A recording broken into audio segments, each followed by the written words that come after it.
my least favorite theologians in the church is a guy named John Calvin. My professor used to come to me and said, what's up with you and John Calvin? I said, the dude was like burning people at the stake. I'm not okay with that. I mean, he was burning people at the stake who disagreed with him. He wasn't cooking steaks for them, okay? He was killing them. Other believers.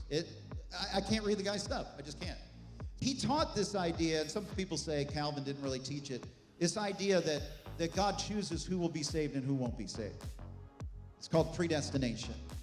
And it's the idea that we don't have to go out and tell anybody about Jesus because either they're already saved or they're not. God chose beforehand. So we have this teaching, and can I tell you what's happened? Because of John Calvin, a lot of people stopped going to the mission field. They stopped evangelizing because, well, you might be saved, you might not be. And so if you haven't discovered that you're saved, well, you are. But there was no motivation to go. One of the first mission movements was a guy named William Carey. And it's a story that you'll always remember because William Carey just got touched by the gospel. And this is back in the 1700s. And he was urging a group of pastors that we need to get together and we need to send missionaries to the heathen. We need to send people to the mission field. And a certain pastor stood up and back and he said to William Carey, he said, sit down, young man. Sit down and be still. When God wants to convert the heathen, he will do it without consulting either you or me. That was his response. Why?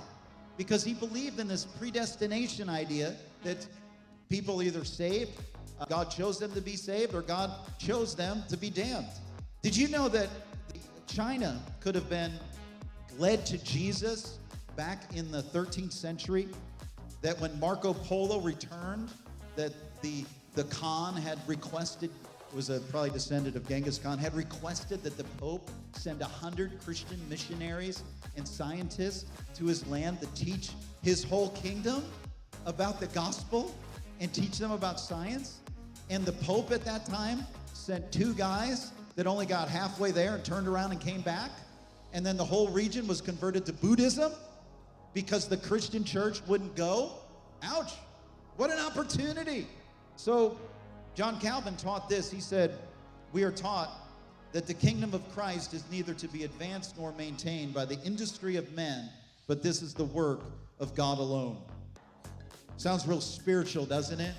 And what we have to do is we have to confront these lies because these lies are populating hell instead of populating heaven. So predestination, garbage.